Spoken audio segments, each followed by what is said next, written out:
Our next speaker is Hongyu Chen, who is a fourth-year Iranian Studies and Egyptology grad student here at UCLA. And today they will be discussing the Ba spirits of Amun-Re, theology and Egyptian exegesis in the Persian period. Please welcome Hongyu Chen.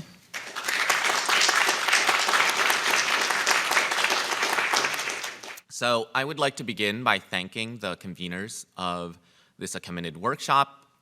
Professor Rahim Shaigan and Professor Rollinger, for inviting me to speak at such an auspicious event. I would then like to thank the organizers, Marissa Stevens and Lexi Henning, for being amazing and putting all of this together. And then I would like to thank you for sticking with us until the very end of this conference. So for what I'm talking about today is a talk that perhaps many among us will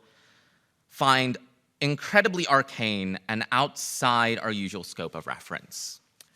And in this regard, I'm afraid that I will be doing very little to help break down the complexities of ancient Egyptian religion,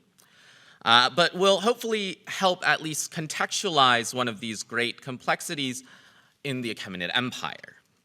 In my attempt to do so, I must warn that I will be discussing a topic that Egyptology and many Egyptologists describe as being incredibly complicated and is still under some amount of discussion. My presentation, titled The Ba Spirits of Amun-Re, Theology and Egyptian Exegesis in the Persian Period, you can see that. Whoops, wrong button. Attempts to contextualize a minute aspect of Egyptian royal religion, which is an aspect of Egyptology with deeply rooted and complicated historiography. However, very little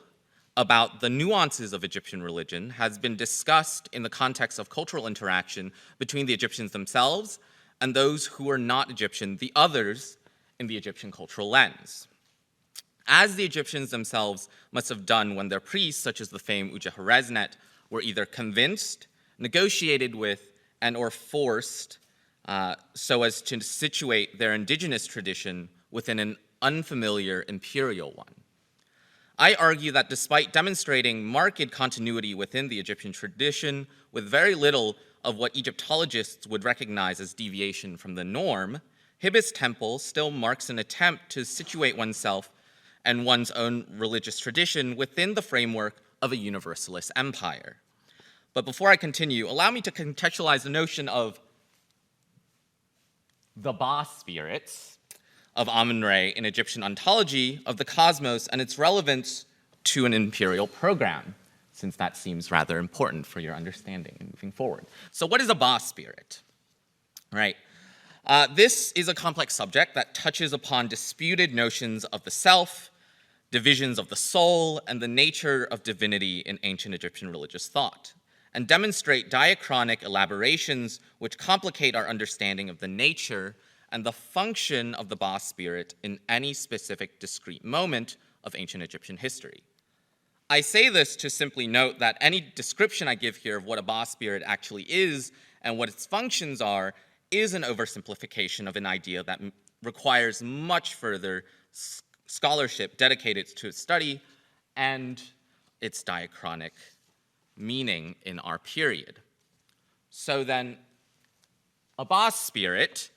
or simply Ba in the Egyptian, as presented here in a New Kingdom Book of the Dead, represents a mobile aspect of a deceased individual's identity, distinguished in some way from the Ka and the many other aspects of a person's personhood. The Egyptians, in their funerary papyri, identified the Ba spirit with the imagery of a human-headed bird,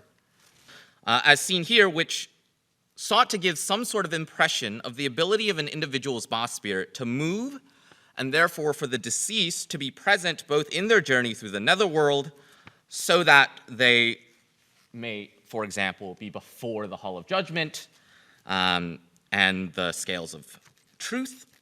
and as well in the physical world, where the deceased are invoked by the Egyptians to affect physical changes upon both themselves and others. So what does this have to do with the Achaemenids? Well, as already indicated by the title of my talk, Egyptian gods are also described to possess boss spirits. And they are not described to only have one boss spirit, but indeed several, numerous, and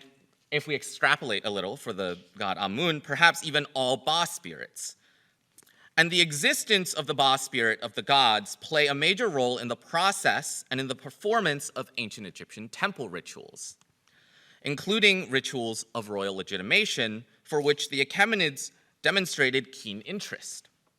Beginning in at least the New Kingdom, in the mid-2nd millennium BC, a god's boss spirit, representing the mobile aspect of the god, just as a person's boss spirit represents the mobile aspect of the person, can be invoked and be made manifest in the physical world,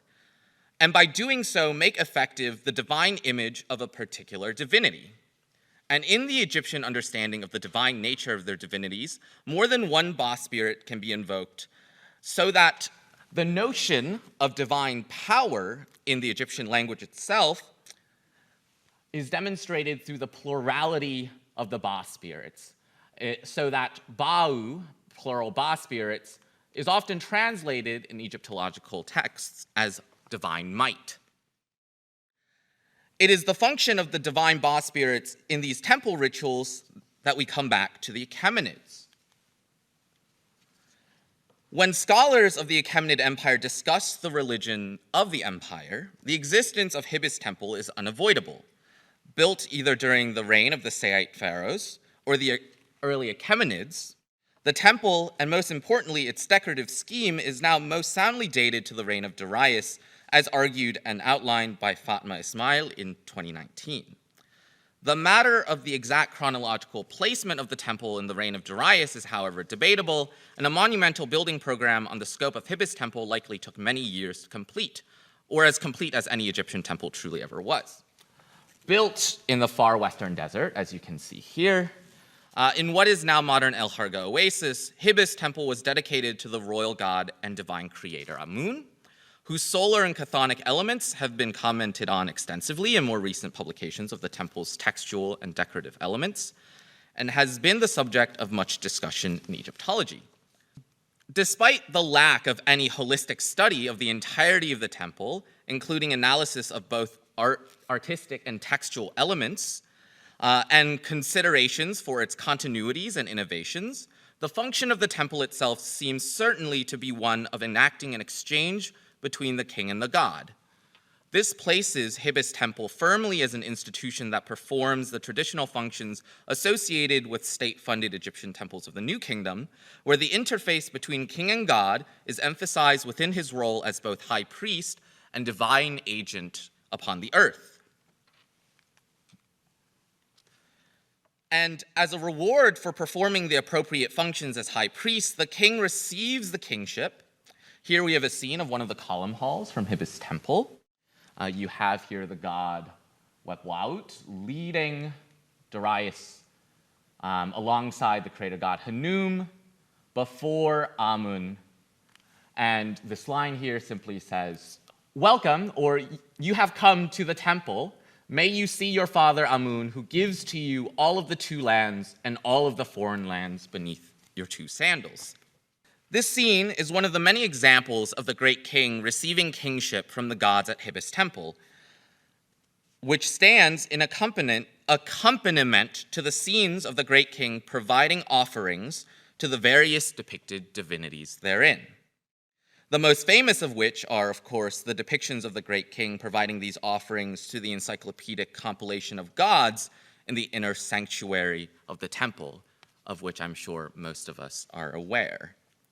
Enacting this depiction in stone, the Persian great king, as did all Egyptian kings before him, eternalized in the monument at Hibis Temple the moments of immortal divine interface between himself and Amun, as well as the other gods presented.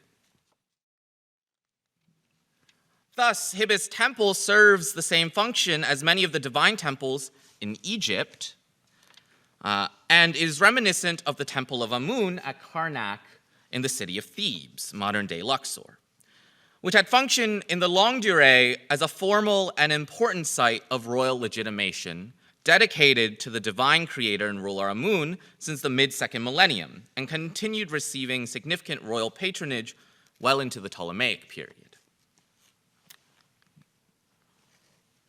The relationship between it and Hibis Temple goes beyond simply one of having shared divinities, being temples of Amun. Rather, the religious inscriptions at Hibis Temple have been connected to other inscriptions in the city of Thebes, inscribed both before and after the erection of Hibis. These other texts are distributed among the various smaller temples in the city of Thebes, including the Temple of Hansu and the edifice of Taharka in the Karnak temple complex, as well as the Temple of Apet, all of which receive patronage in this late period of ancient Egyptian history, opposed to in the main axes of the temple, which receive much less patronage by this point. As well as the Temple of Medinet Habu on the west bank of the river, which of course functioned as the funerary temple of Pharaoh Ramses III and continued to play significant roles from the mid-12th century BC until the Kushite period.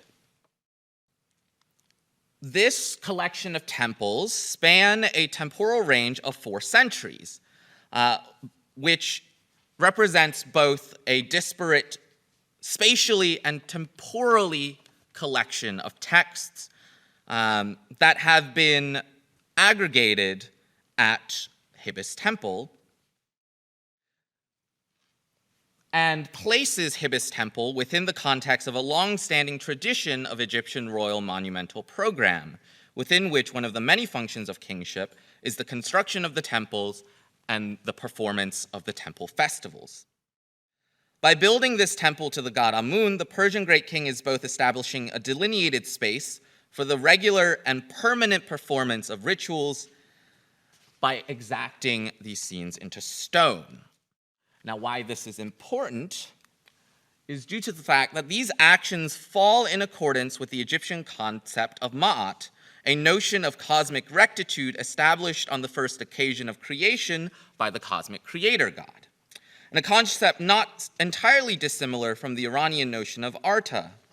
In essence, Egyptian kingship and its legitimacy were ideologically contingent upon the constant performance of these actions and rituals in accordance with this notion of cosmic rectitude. As such, Hibis Temple represents the direct insertion of an indigenous tradition of a group whose religious tradition firmly establishes them as within a category of internal imperial authority into a complex, wider program of imperial consolidation and legitimacy.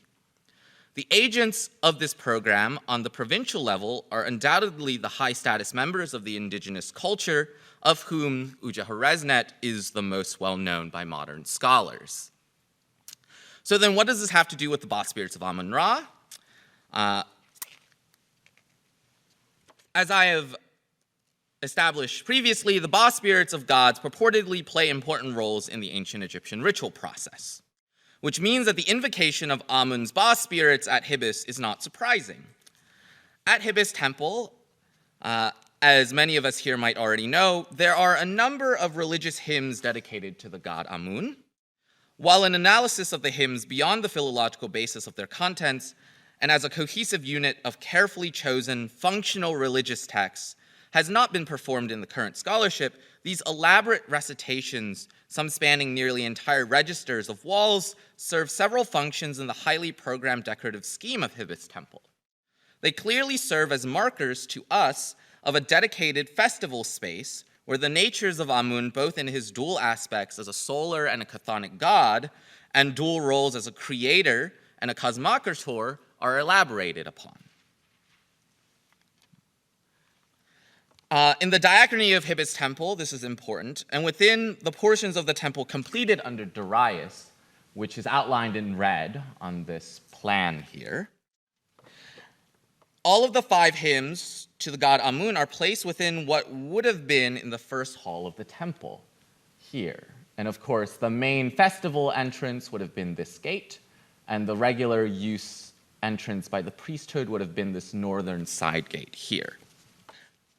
I stress that both on an individual basis and as a cohesive assemblage of dedicated Amun hymns with Theban connections, each decision made in the presentation of these recitations must have been highly curated by whichever priests were moved out into the oasis by the Persian great king to complete the decoration.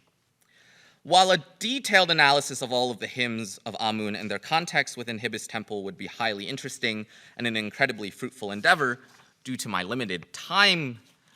which I am running out very quickly, I will only be focusing on one portion of this assemblage of texts, which is the so-called invocation hymn. Found on the northern half of the west wall, in the red circle here, of what, for our purposes as Achaemenid scholars, would be the first column hall, since all of this would have been built post-27th dynasty, post-Amyrtaeus' ousting of Persian control in Egypt. The invocation hymn is similar to a genre of ritual text often referred to in Egyptological literature as the Morgan leader, and served as an invocation of the boss spirits of Amun through the provision of his 10 secret names. Interesting. However, before I discuss the Hibis temple version of the text, it is important to discuss the interesting differences between the Hibis temple text and its singular extant parallel,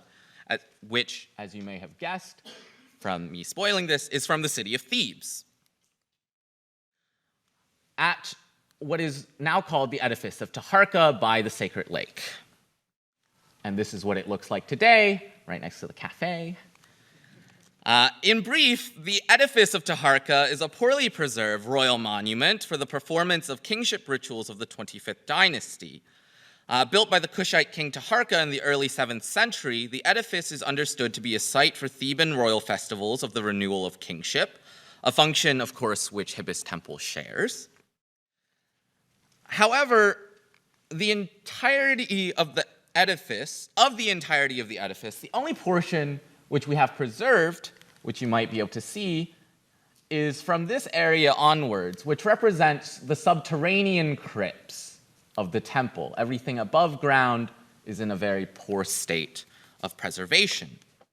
Within this very poorly preserved space, the invocation hymn is found on the west wall of the final chamber of the crypt. The west wall of the final chamber. And is spread out across 24 lines and divided across 2 panels of the west wall. I swear this is important. Of these 24 lines, only 15 of these are preserved at Hibis. And it is, of course, these 15. You'll note that there's a large portion of the text here that is not attested at Hibis temple. And the fact that only 15 lines are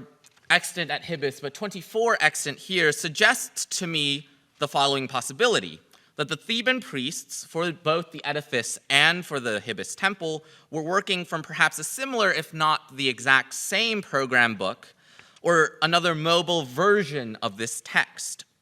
And between the edifice of Taharqa and Hibis temple, some amount of consideration was made by either or both groups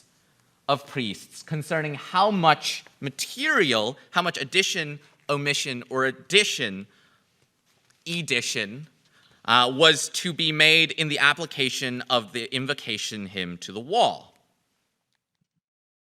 This is the invocation hymn, the register of the invocation hymn at Hibis temple. Between this, here, the recitation makes up a small portion of the greater scene where the great king offers before the god Amun tables of various traditional physical offerings. Between the king and the offerings is the invocation hymn, nestled and followed by a series of additional recitations dedicated to singular aspects of Amun, which in the later Temple of Apet at Thebes, constructed during the reign of Nectanebo I in the 4th century, would be included in the 10 dedications to the 10 boss spirits of Amun in the temple crypt. This register suggests a cohesion of the text in the same register of the wall that has yet to be fully explored by current scholarship. However, the inclusion of the invocation hymn and its eternal existence between the king and his offering to Amun suggests that the recitation of the hymn is ideally conceptualized to occur in the context of the process of offerings. It is difficult to determine whether this context of ritualized offering to Amun is also present at the edifice of Taharqa in relation to the invocation hymn specifically, since the east wall of that chamber where Taharqa's involvement in the ritual would have been placed is poorly preserved and thoroughly damaged. However, the slightly less damaged northern and southern walls of that chamber is supposedly dedicated also to hymns to the Ba spirits of Amun. So then one can suppose, as it has been done tangentially in the past, that this register at Hibis serves in some way as a cohesive representation of some ritualized action that were performed within the crypts of the edifice of Taharqa and here in the first hall of Hibis. However, since the process of the extraction of an entire portion of ritualized performance from the crypts of the edifice of Taharqa to the first hall of Hibis temple resulted in the compacting of an entire chamber worth of textual and visual material into a single register, the priests who established this schematic layout of the wall cleverly utilized the distinct visual qualities of the hieroglyphic system to allow a viewer to distinguish between the invocation hymn, outlined in red, and the rest of the recitation involved in said ritual. The horizontal nature of the invocation hymn in their horizontal lines versus the vertical orientation of the rest of the recitation is one of the many ways in which the two were kept distinct. Not only that, the invocation hymn also contains an element in its layout that visually cues the reader into its function.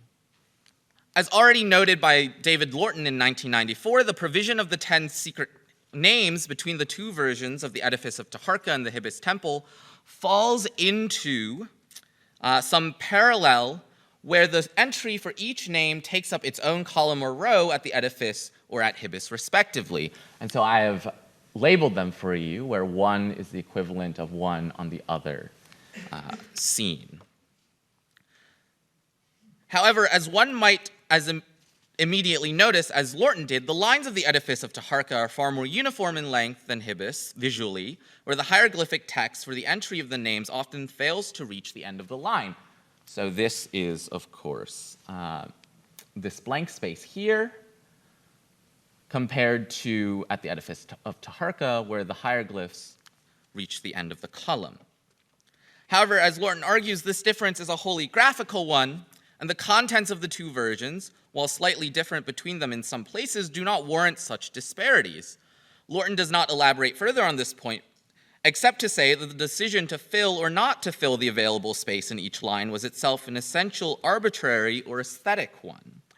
One can certainly be concerned with aesthetics, but aesthetics itself can serve a function. And this is showing you where all the empty spaces are. By ending each entry for each of the secret names of Amun before the end of the line, it both further distinguishes the text visually from the rest of the text on the register and highlights to a viewer or reader that the specific section of the text functions as a list to be recited in discrete chunks. Hopefully, despite my lack of time to discuss the textual variation between the two texts in greater detail during the short presentation, one can readily see the variation between the examples of the invocation hymn on a schematic level, and that the visual arrangement of the two versions of the recitation serve different functions in the visual schemes of their spatial contexts. In an attempt to create a space focus upon the exaltation of the god Amun, the invocation hymn at Hibis temple has been placed into a context wholly different from that of the edifice of Taharqa. The architectural context of the two versions seem to have affected how the texts have been presented, even as their functions have likely remained the same on the basic level. Of interest to us then is the question of why this text is so highlighted and requires so much delineation in this first hall of Hibis temple, or even deserves placement in this space. The answer, I believe, lies in the function of the invocation hymn itself and the great king's claim to the universality of his empire. By invoking the 10 secret names of Amun, the performer of the hymn, ideally the king, based on the decorative scheme of the entire register, calls to Hibis temple the 10 associated Ba spirits of the god. which then in turn, through the aggregation of the 10, recognizes the manifestation of Amun, makes effective the rituals being performed in that space. It is clear that Hibis temple is concerned with the arrival of Amun to the temple elsewhere, even beyond the invocation hymn, particularly so that Amun may see that which your beloved son, the king Darius, has made for you, end quote. By making manifest the presence of the god and his plethora of divine aspects, which are expressed by his 10 secret names, the great king may then receive from Amun the rulership of all lands and all the foreign lands. The 10 aspects of Amun being called upon in the invocation hymn are provided on the slide, so I'll refrain from reading them in the interest of my dwindling time. However, the understanding of these names as delineating the aspects over which Amun has rulership makes it very clear that Amun here is being presented as the ruler of the cosmos over the heaven, the earth, the netherworld, and all that which is in between. The 10 aspects of Amun elaborate upon his role as the creator god and the king of the other gods, through the elaboration of Amun as the sun, the moon, the wind, and the primordial waters, the ruler of the netherworld, and the god of all things intangible. He is expressed as a ruler over everything which is metaphysical and not able to be interacted with. This is then followed by Amun as the god of all living tangible things which exists upon the earth, including all of mankind, all of the livestock, all of the things which live in the water, and all of the things which live in the earth. And in doing so, expresses the god's rulership as he encircles each and every day these aspects of nature through his cyclical passage as the sun. And by calling all 10 of these aspects of Amun, the king is then making manifest Amun's role as the cosmocrator here at Hibis. This attribution of rulership over all things thereby transfers to the king in the ritual of royal legitimation performed at Hibis temple, whose presence as the archetypal priest of Amun at Hibis places him in its context as an invoker of the god's divine powers, provisioner of the god's offerings, and therefore the receiver of rulership from a cosmocratic creator god, whose universal reign over creation thereby translates, through proxy, the king's universal reign over creation. I hope that through my talk I have at least been able to demonstrate a small aspect of Hibis temple's role as a carrier of indigenous Egyptian imperial reaction. The temple represents an attempted insertion of an indigenous tradition from a group whose religious tradition firmly establishes them as within a category of internal imperial alterity, into a complex, wider program of imperial consolidation and legitimation. The high-status members of this indigenous culture, exemplified by the figure of Uja-Horeznet during the reign of Cambyses and Darius, are reacting to this new imperial system, whether willingly or unwillingly. The level of volition is certainly uncertain. However, the provision of the invocation hymn and the secret names of Amun demonstrate to us different considerations and concerns in the mind of the priests who establish the religious and visual schemes for a space for which they were tasked to fill. Thank you.